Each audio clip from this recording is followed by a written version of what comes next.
Oh, a shower is a pleasure. Did we ask her? You No, it looks like she's got it. Okay, thanks. Every clock and everyone is different. It's freezing in here where I go. Tuesday. Okay.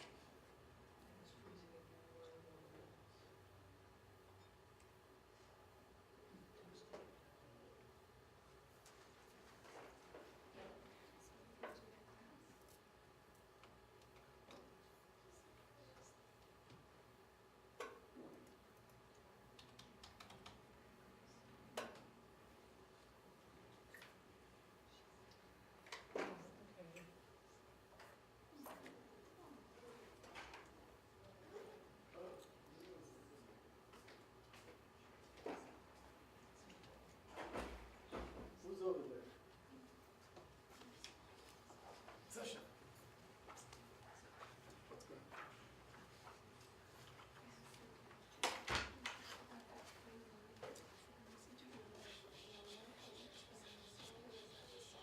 Oh, any good. I was just thinking showing up with that one. Oh, we have to take the.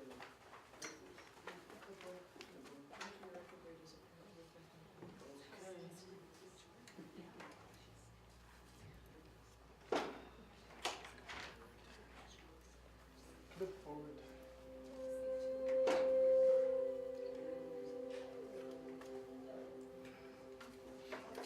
Stinks.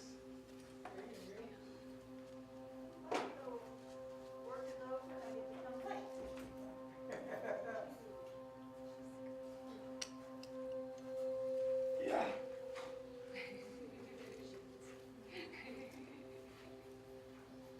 Where do you get the clipboard? In back. The table's very low.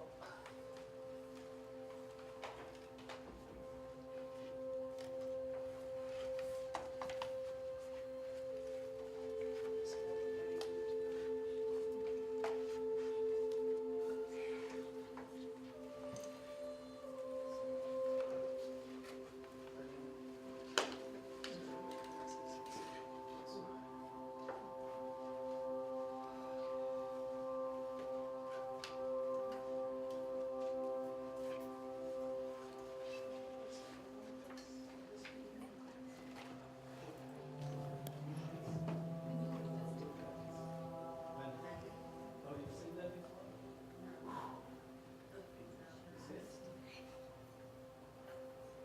It is bright up here.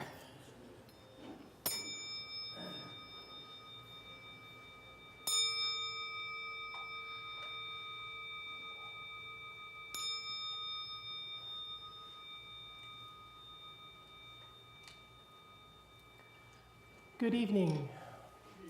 We greet you tonight in the name of all that is good, all that is holy, and all that is sacred, and in the warm and loving energy of this mission-centric ministry, Spiritual Life Center. And if you're here this for the very first time tonight, we especially want to welcome you because we know that you are not here by accident. We are all here by divine appointment. And really excited to see people coming out in the middle of the summer to these things. I'd like to introduce Reverend Day, and she's going to lead us in our opening prayer. Yes, it is.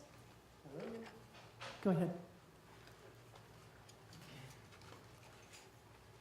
Let's start by bringing our attention into this room, into this beautiful place, and addressing spirit in whatever name you know so well to do. Let it speak to your heart. And divine loving spirit, thank you so much for this sweet Wednesday time, and we can come together and share fellowship, get information, and open our hearts. We appreciate the break in the weather, allowing us to take a breather. And we know that all is flowing, all is well. All is going just like it needs to for the opening of our hearts and the opening of this world in love and light. so it is. Amen. Amen. Thank you, Dee. Remember, the chaplains have a healing circle right next door after we're done with this session. So it's always a good way to kind of, keep the energy going. And if you are here for the first time, we have a newcomer card that it's nice to fill out because you can help get connected with other things going on at SLC, and no salesman will call. Faith in Action is coming. How many people have done Faith in Action?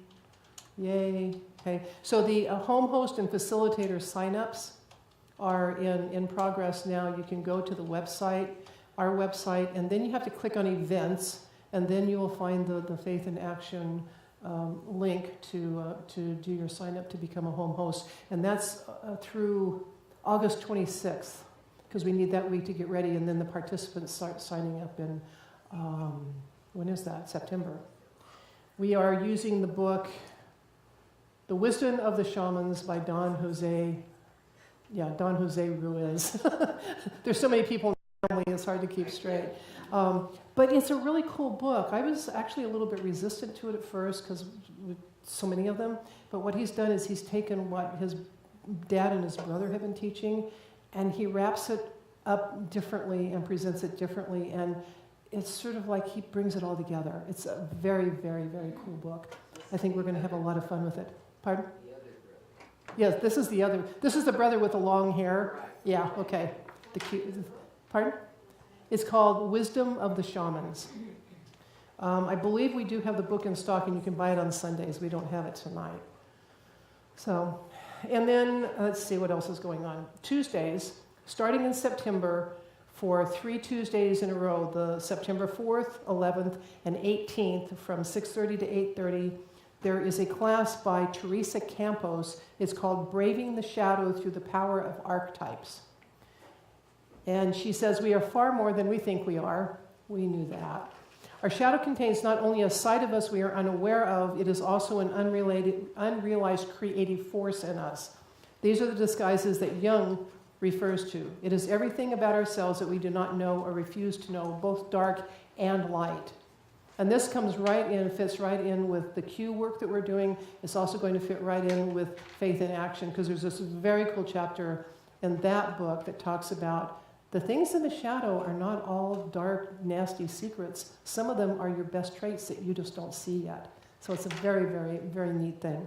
So in this particular workshop, you'll be able to befriend the hidden sides of yourself, empower yourself through the shadow archetype, and live your life with a greater sense of mystery.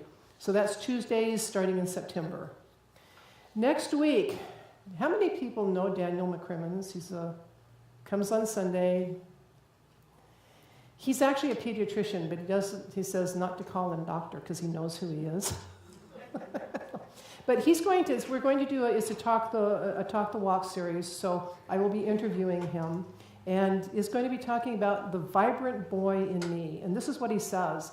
He says, why would anyone find it beneficial to preserve a happy childhood thought process in a society that would routinely criticize and misunderstand an adult acting like a child?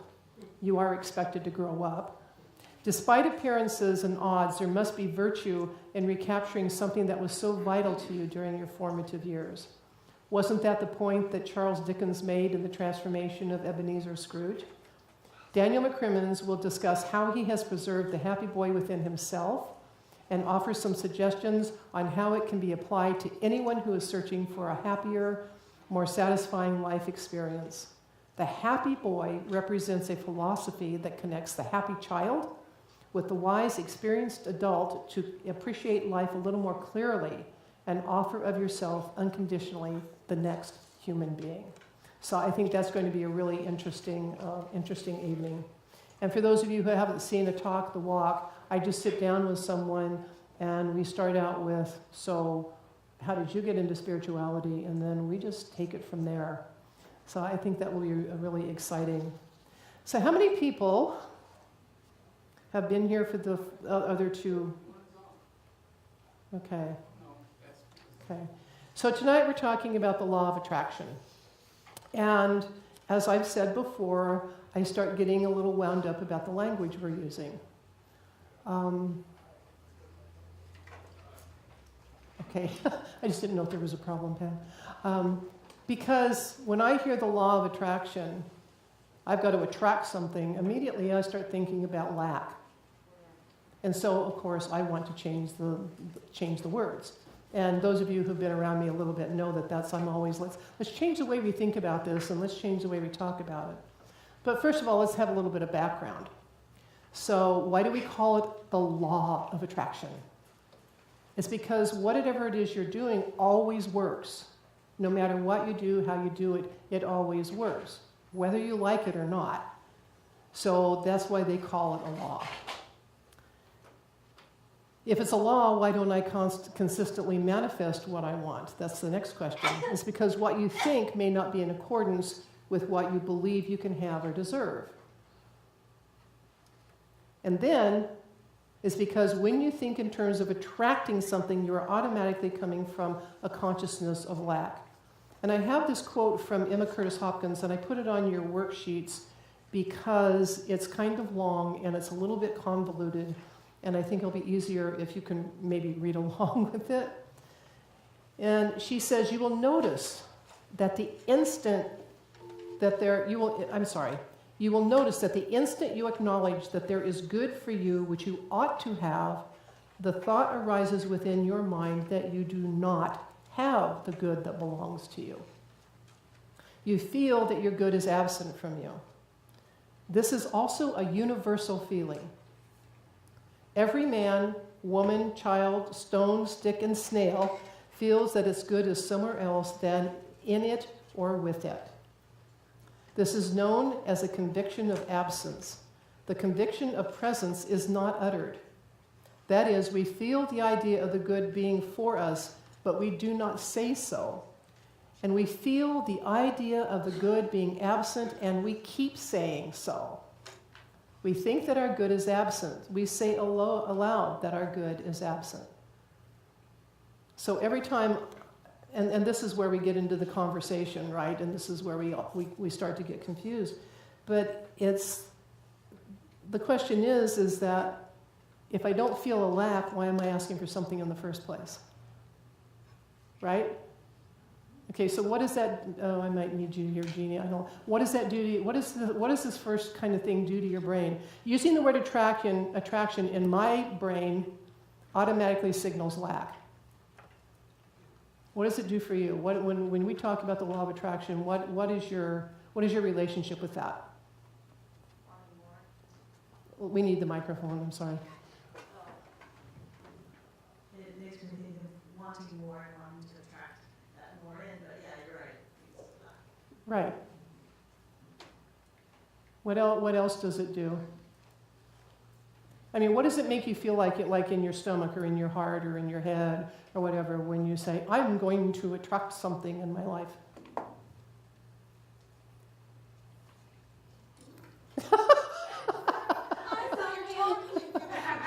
Jeannie, Barbara. I usually get frustrated with the idea of law of attraction. Because? Because mostly I'm not going to get it. Thank you. Okay.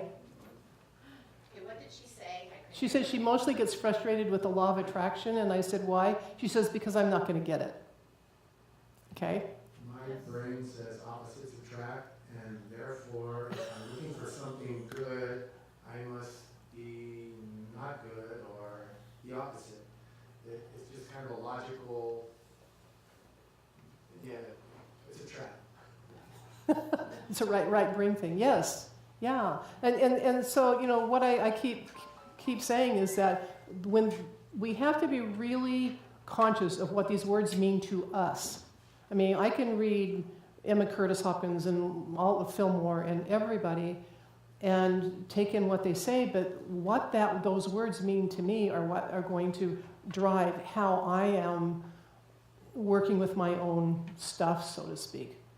You know, and because there's a lot of people who are very comfortable with the law of attraction, and they set their intent and they get what they want. How many people over the years have done treasure maps? Did anybody start out doing this stuff with treasure maps?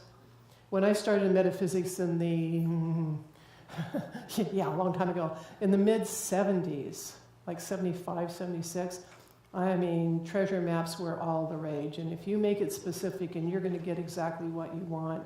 And it actually was a good starting point, you know, to help you start thinking in the right direction. But I think a lot of people, I think the whole teaching seems to have outgrown it a little bit. There's not so much emphasis on let's sit down with magazines and cut out things and paste them up. There's nothing wrong with it. And there's a way to move beyond that. Let's see. The teachers and quantum physicists say that everything that we could possibly want, think of, or need is here right now. It's all here. It's all in potentiality. And all of the metaphysical teachers have always said that. It's right here. And then they turn around and say you have to attract it. And this has bothered me for many years, actually. It's like, well, it must be sitting over there. It exists and it's in potentiality, but it's got to be some geographical distance from me or I wouldn't have to attract it. And so it really turns out, yes, Bill? Does it It's on. Does it mean that it's free, or if you got the money you can get it? Or will somebody say, well, I really don't like Mercedes-Benzes, and you've got a beaten-up-old car, why don't you take my new Merc? That happens to people. All of that happens, right? My husband and I had a very funny thing. We're trying to integrate a new kitten into our 3-year-old cat's lives. And if anybody has cats, you know what that's like. And so we ordered a gate to put in the doorway because I thought, you know, if they can see each other, it'll make it better. So the gate comes and we look at it and we think, this thing is not right. There's something wrong with it. So we called the company and said that, and they said, well, take some pictures and send it to us. And we did that. And then over the weekend when I was off at the expo, my husband played with it and he got it to work.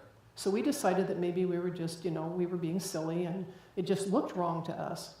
And so yesterday I called them and I said, you know, apparently the gate was okay, so we're not going to return it. And this morning I opened up my email and here is PayPal saying, oh, there's a return. This money has been returned to your credit card. We hadn't sent anything back, and nobody gives you your money back until you send the thing back, right? So I called them again because I'm honest. And and I said, hey, you know, I called yesterday and said we didn't need to return it. And we had sent pictures and everything. And she said, well, the manufacturer did determine that it was defective. So we have the gate, we're using it. They gave us our money back and we don't have to return it. Is it working? And it's working perfectly for our needs. Absolutely perfectly for our needs. And I remember thinking that this isn't, I'm hoping anyway, this isn't going to go on maybe more than another month and I'm going to have to keep cats separate. So why are we spending all this money on different gates trying to find one that will work? Well, Spirit took care of it for us and gave us a free gate. And I think sometimes when we try too hard because we're trying to force something to happen. So tell me this. And by the way, for those of you who haven't been before, feel free to speak up. This is a conversation. I completely lost my thought. That was really good. So when you're trying to attract something, or when you decide that you need to attract something, thank you. What is the first thing that you do?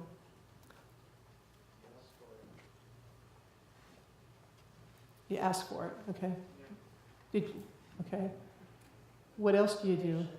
Pardon? Affirmation. Make affirmations. Raphael? You have desire. Okay, you have the desire, but so the first thing is that the desire comes, right? You decide that. Jeannie Pam. I visualize it, I kind of try to smell it, feel it, see it. Okay. What would we like to have that? And so when you're doing that, are you feeling like you're asking for it because you don't have it, or you just want more of it? You know, I was thinking when you said, we're discussing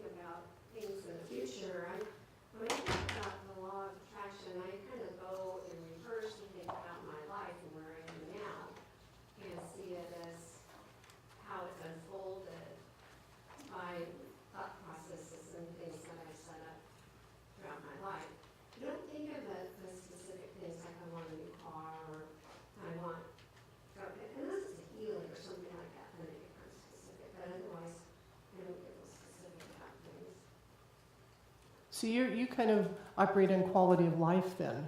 Yeah. Okay.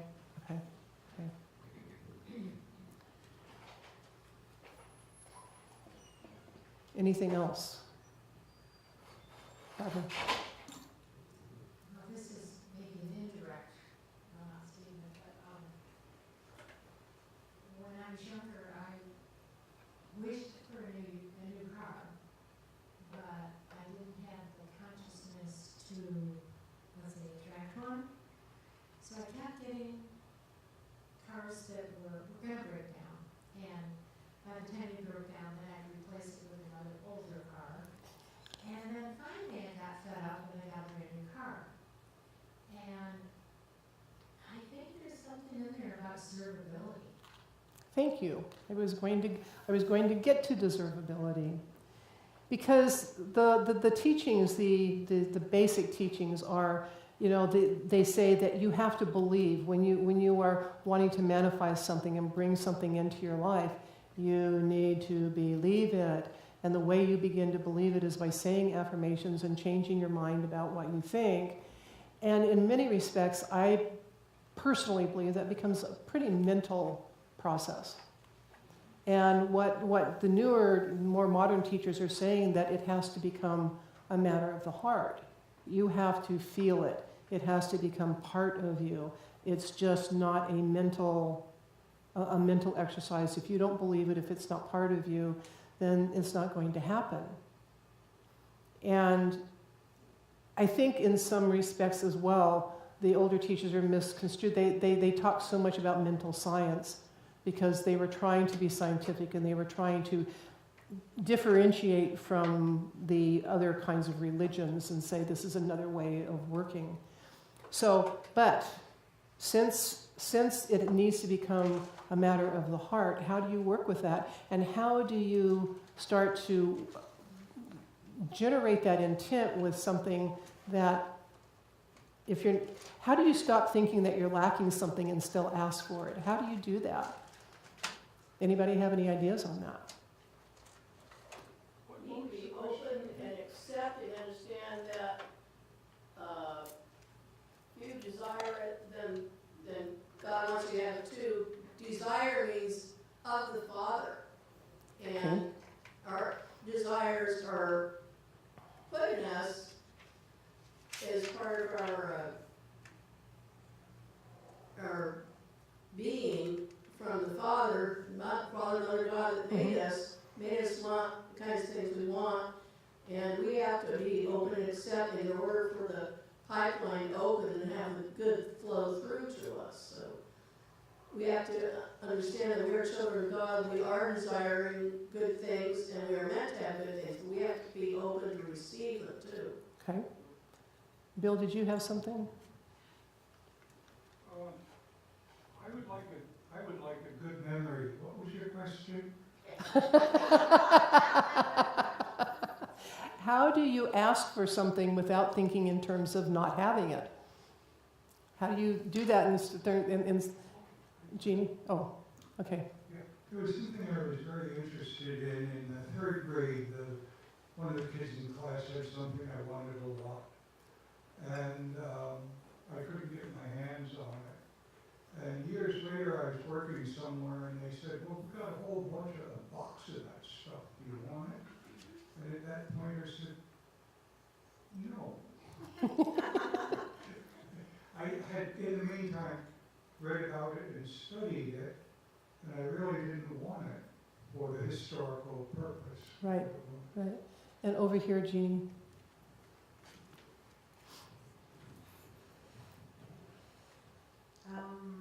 What I use is just kind of thinking, wow, it's gonna feel so good when I get this. It's when I get this and it meets this need, it's gonna just be amazing, and I'm gonna have a deep appreciation for it because I have the contrast of not being able to do X and Y, and when I get this thing, I will be able to do X and Y. It's gonna be amazing.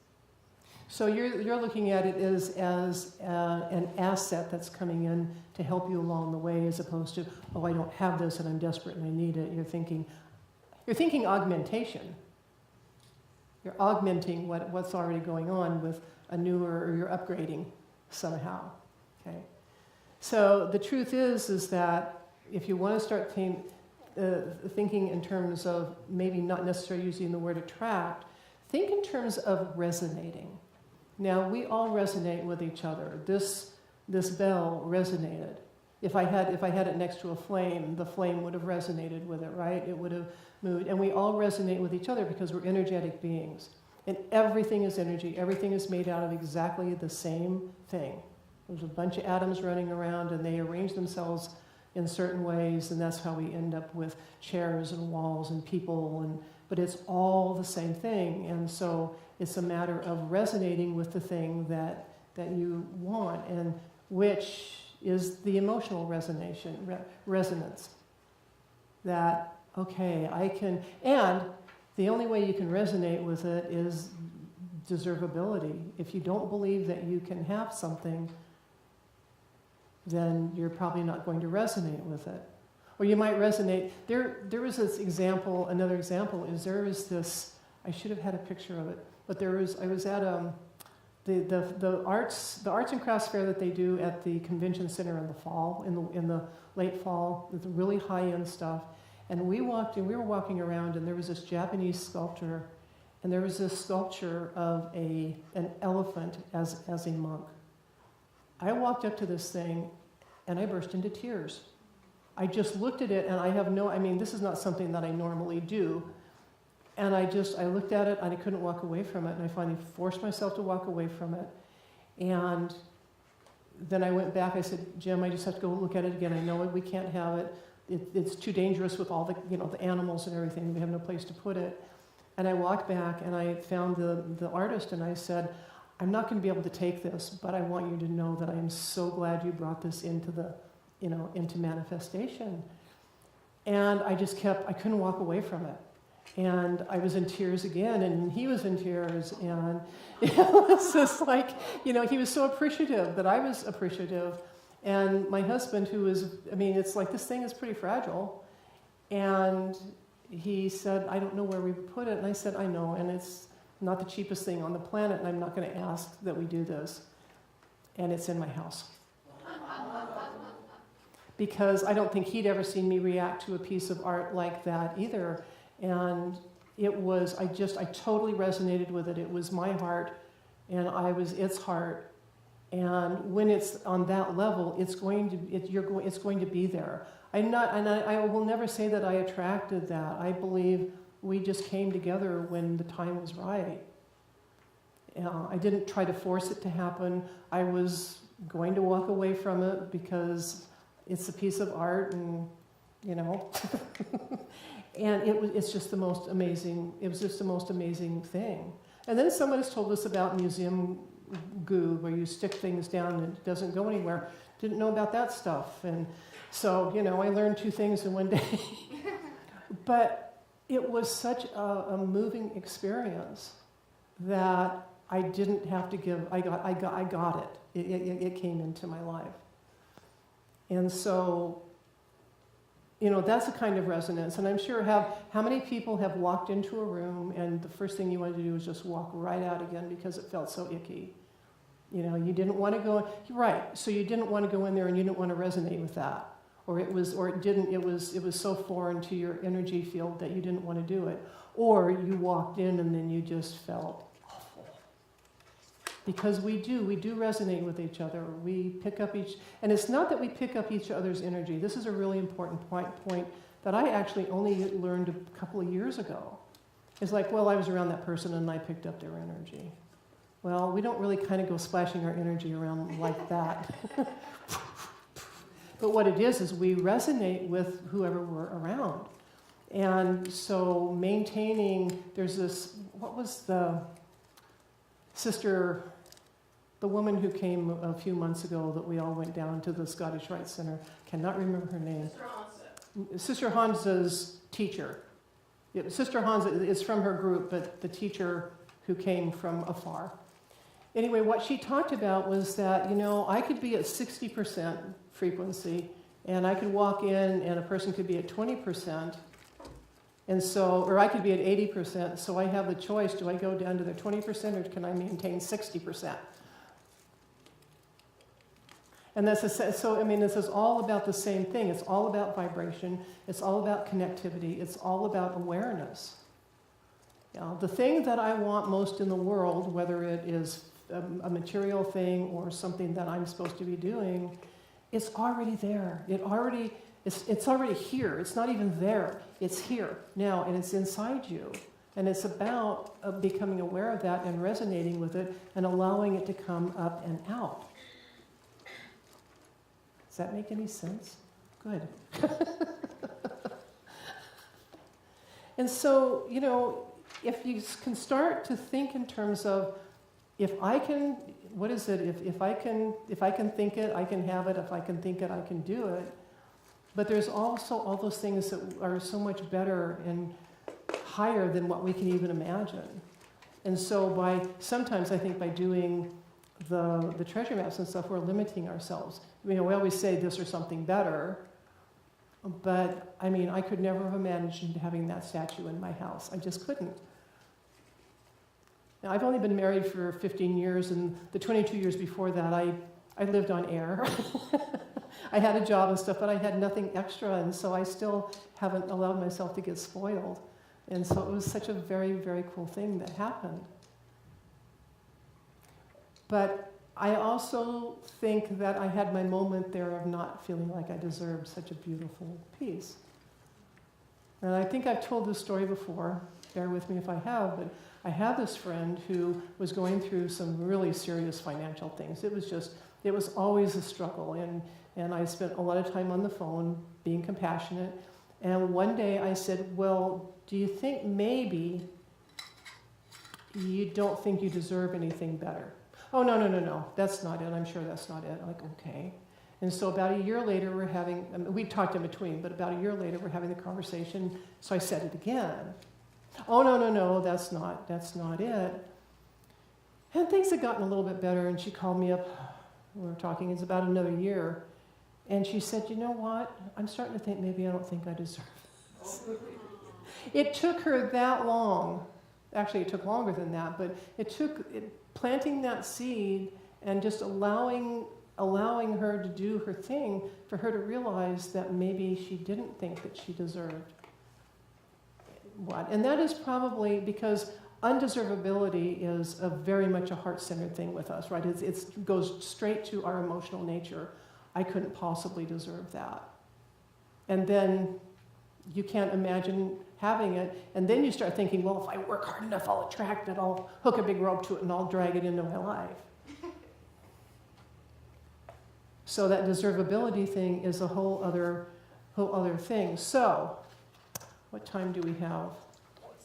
Let's do some exercises here. Not this kind. So, if you turn the sheet over, and let's just think about this, because a lot of people, and I know that we tend to be a slightly mature group, so there's not a lot of us don't have a lot of material things that we want, but we still do. I mean, we still need cars and food and all of that. But think of some goal that you have, some desire that you have, something that has come up in your life that you really would love to bring in. And just take a few moments and write that down and just think about it and just work with that for a couple minutes, and then we'll go through the other exercises. And there's no right or wrong in this group, remember? And you're the ones who have the answers.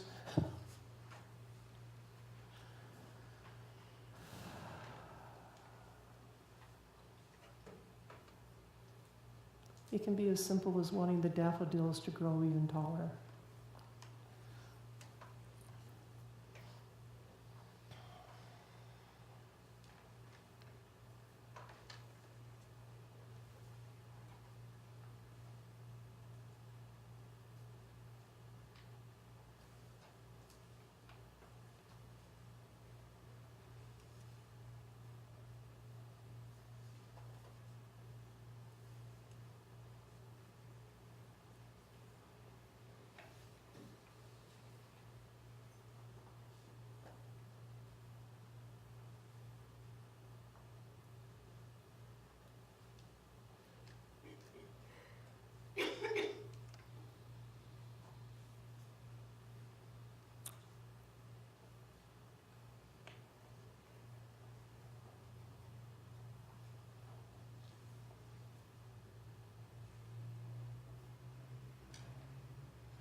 Okay, about another minute.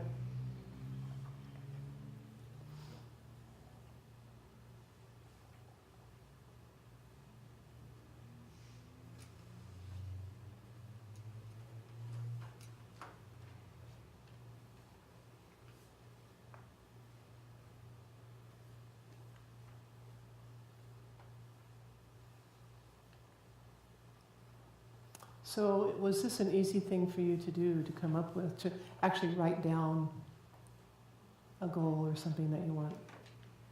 Some people have trouble writing it down because it's like permanent. So it's easy. Anybody kind of like, ooh, I'm not sure.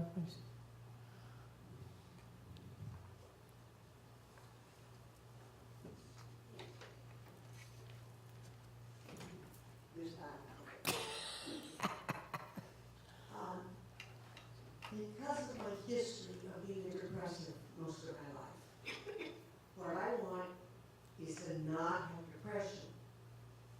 And that sounds like a negative to me. So I work with it to have peace of mind. But what I'm specifically thinking about is lack of depression.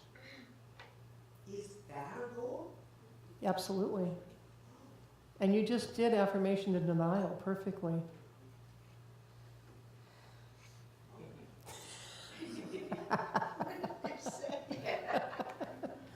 There is, I mean, okay, can you repeat what you just said? That I want depression. I don't want depression, but that sounds like a negative. Right. So I worded it by saying I wanted peace of mind, Which is, no depression. right. So an Asking for a non-entity? So, okay, so when in the first class, when we talked about affirmation, or denial and affirmation, the first thing we do is in the denial, we say that whatever this situation is does not have any power over me. So we are saying what we do not want. We're bringing it right out in public and saying, I don't want this. And then you do the affirmation, this is what I want, this is what I give my power to. And that's exactly, yeah. And so, yes, in that case, you are actually asking for a lack. You're asking for lack of depression. But you're really not. You're really asking for joy. You're asking for peace of mind. You're asking for happiness. Or you're affirming it. You're not asking for it, you're affirming it. Because that's what you have right now. Yeah. And you want to keep that. And so you continue to affirm it. Yeah. Yeah. Good student.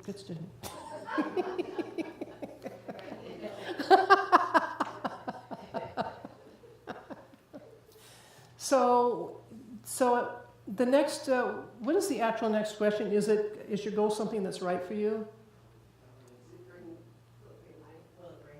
Will it bring light into your life? Yeah, I changed the worksheet after I did my notes. So okay, so work with that for a couple minutes. Will this whatever it is bring light into your life?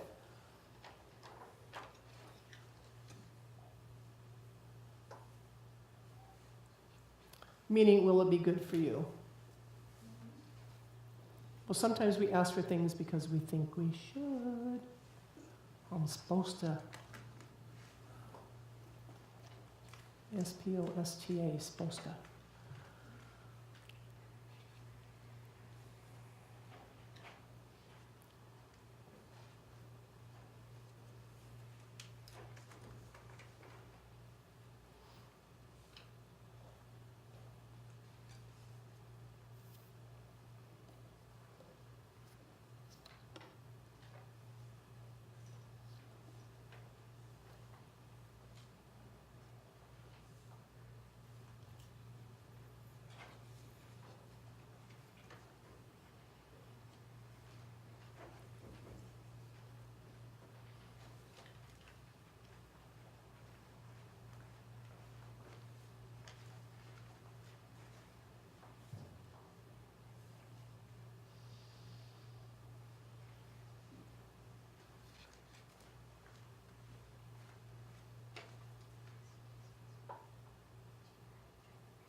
Okay, another couple minutes, another minute or so.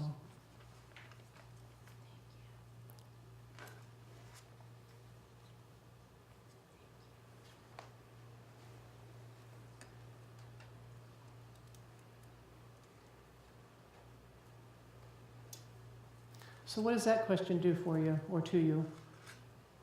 How does it make you feel? How do you react or respond to it?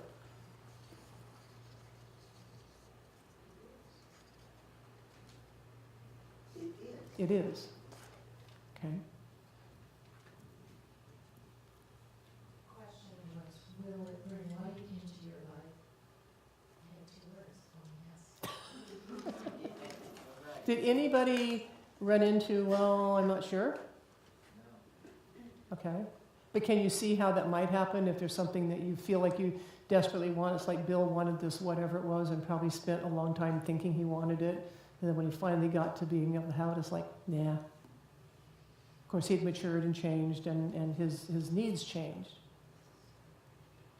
But it's really a good thing to check, because the next thing that happens is, do I deserve this? What's on the sheet? Does it feel right in your heart? Does it feel right in your heart? Well, probably, does it bring life into your life? Those are probably a lot similar. But let's look at deservability. Do I deserve this? And yeah, we all say that yes, we're children of God and we deserve all the prosperity and all of the good things in our lives, and we all know. Actually, for that one, what gets me very happy is really resonate with it. It was blocked. You what? It was blocked. In Mhm, other okay. words, Okay. I wrote, who do you think you are to ask for that? Okay. Okay. So just take a couple minutes to think about the deservability issue, so to speak, and then let's talk about that. Excuse me.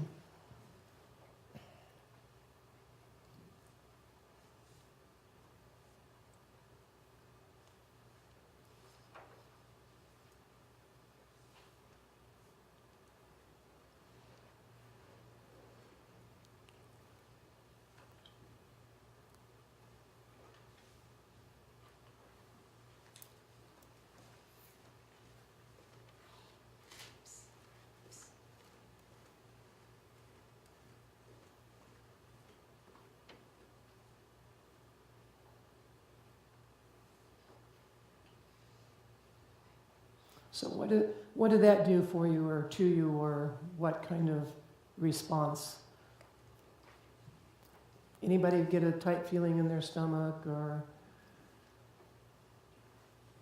anybody feel total and pure joy? I said I've had it. Hang on a second, Jen. But I said what I'm asking for, I've had before in my life, and I don't have now. But when I had it before, I didn't feel I deserved it, but I do now. cool. Very cool. Okay, anybody else? Okay, Pam. My first reaction was, yes, I do deserve it. And then I started picturing it, and all of a sudden I thought, uh-oh, I recognize some fear about having this that I didn't know that. So, Okay. feel free, Paula. Okay. So that is an interesting thread of a little bit of fear of having it. Fear because you don't deserve it, you can't trust, you can't afford it, you can't take care of it. I mean, there's... And then what? You get it, and then what? Yeah. Yeah. Yes. I just wanted to say one of the things that I learned about with the topic of deservability was with an intuitive healer. And she discussed, I wrote it down here, right, permission, and ability. And that those three elements sometimes come in with us from childhood. Mhm. Still on an energetic level or a soul level, we don't have the right or the ability or the permission to attain our goal or to want for something grand. And so that actually will undercut observability, but it's not conscious Oh, sometimes. Oh, no, excuse me. So I wondered if you Yeah. want to speak to Yeah. that. No, it's not. I mean, that's why we do these exercises, because it's not conscious. It's like my friend who for several years just struggled and struggled, and she finally came to on her own with a little seed planted about once a year that maybe she didn't feel like she deserved to have a better life. And after that, it incrementally, her life did get better because it came up where she could see it and she could work with it. Yeah, and we live in, I mean, we can do all of this work, but we live in a culture that, we're bombarded with all kinds of negativity all the time. We've all been grown up, been domesticated, if you want to go through it, the way the Ruizes talk about it. And we've been told, who are you to think you can be better than me? And who are you to think this? And we have heard this our entire lives. And so when it's something, and what is one of the most common things? Oh, it's too good to be true, right?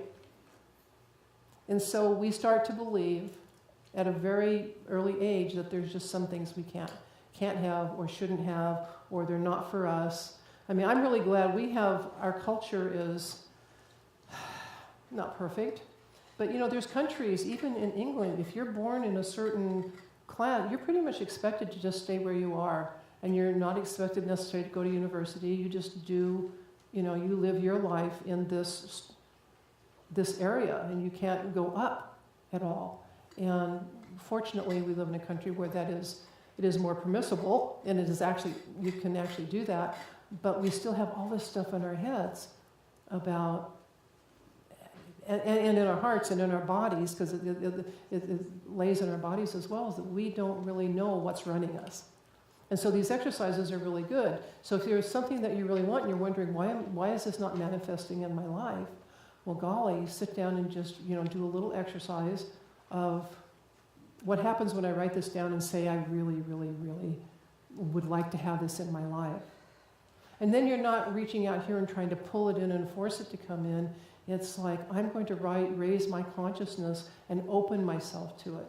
And there's so much difference between going like this and opening yourself to it and saying, here I am, come get me. Right? So does any of this bring you to a point of being able to think about wanting something without thinking in terms of lack? Does this bring it around at all? Anybody have any way they can express that, or is that, yes, Barbara? It's okay. The brave ones speak for everyone. Oh, I love this topic. For that part, unconscious part, I wrote, it says, how can you resonate with it? I can sit down and have tea with that belief and become friends. It has a valid reason for its perspective. And it just took all of the... And that would take all of the sting out of it, wouldn't it?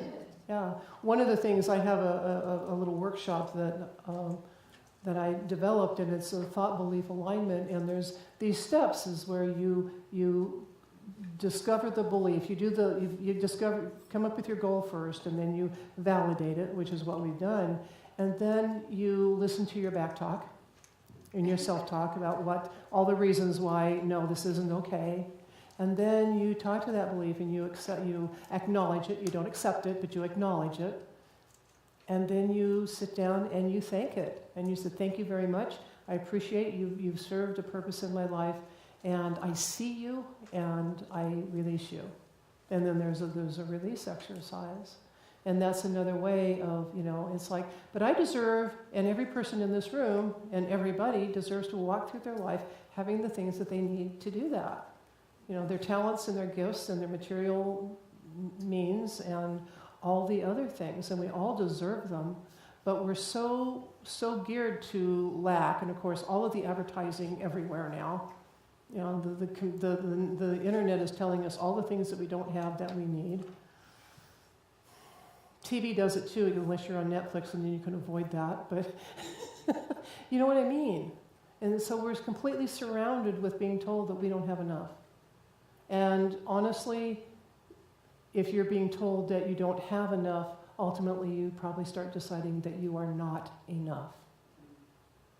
And every person is enough. And right now, every single person in this room is exactly enough for right now.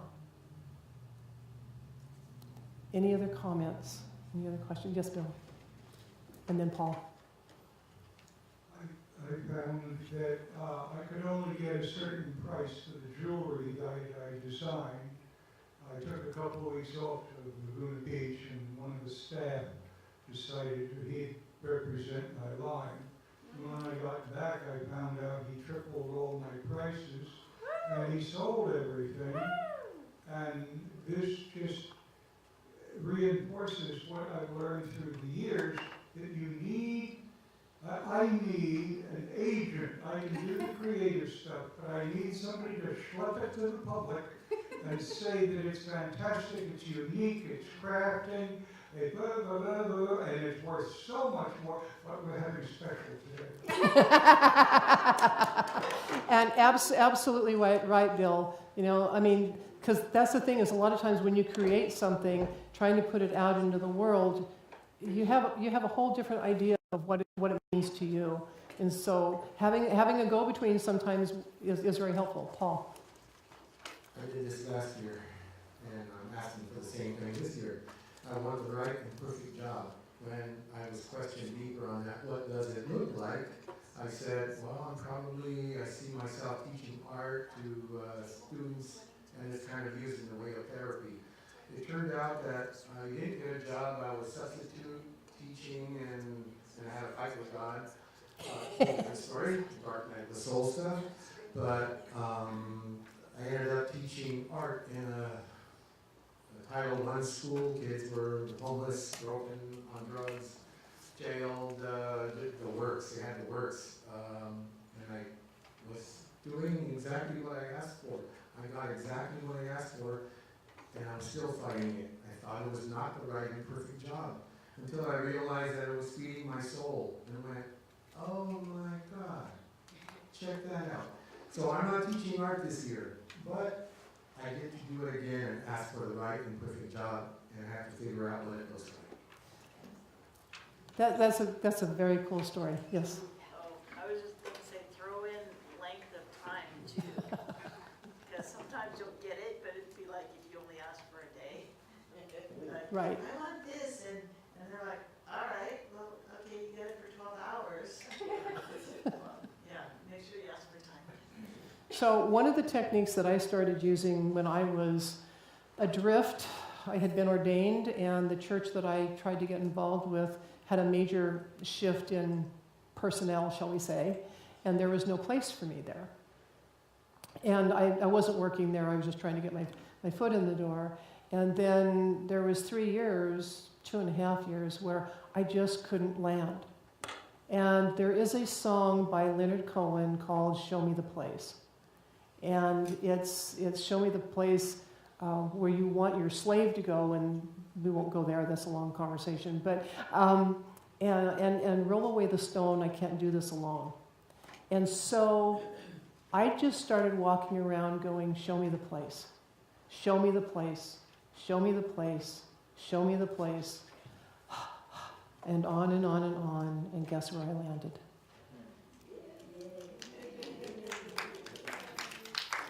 So, you know, I just decided, and in many respects, I didn't think that I would ever fit in here. Well, this was, you know, several years ago.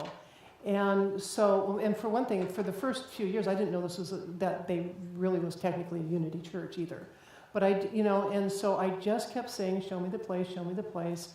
And I walked in here one day, and there were 2 people that I knew, and I got involved with the Wednesday morning book group. And I did that for a couple of years, and then little by little, I started to get to know people, and it took probably 4 years from the time that other thing didn't work out. But I just kept saying, show me the place. I'd play the song over and over because I love it anyway, but I kept just, and then I would just, show me the place, show me the place, show me the place. And where you want me to be, God. So it became my prayer, show me where. And this is what happened. So I hope this has helped you. These little micro classes, of course, we don't get into anything in an enormous amount of depth. I'm going to have to figure out some way to do some classes, I think, so that we can spend more time talking. For those of you who have time on Thursday mornings, I facilitate a spiritual exploration discussion group, which is basically this kind of a conversation without the homework. And we meet from 10 to 11:30. So that's another thing that you can do. So it's a nice segue into, this is a time that we move into our love offering. And we just know that, and this is part of the manifestation process as well, is that as we give with open arms, and we receive with open arms as well. And so as you hold your love offering in your hands, let us say our blessing together. Divine love, as me, blesses and multiplies all that I am, all that I have, and all that I circulate. Thank you, God.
We bless this offering in the name of love and peace and joy, awareness, higher consciousness, and love. Amen. Let us stand and I'll just take it. I'll just take it. I don't think there's any numbers here.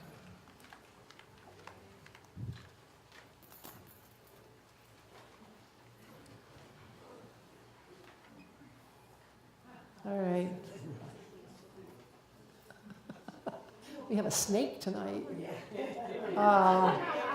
Thank you. I love it. We're okay.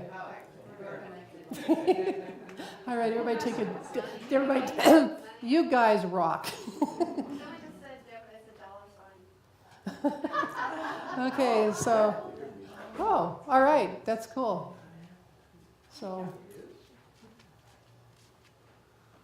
So let's take a deep breath and let it go.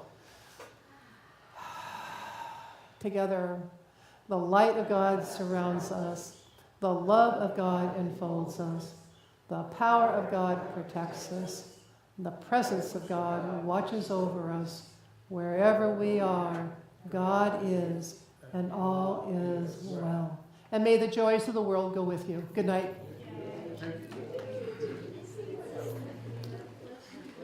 you.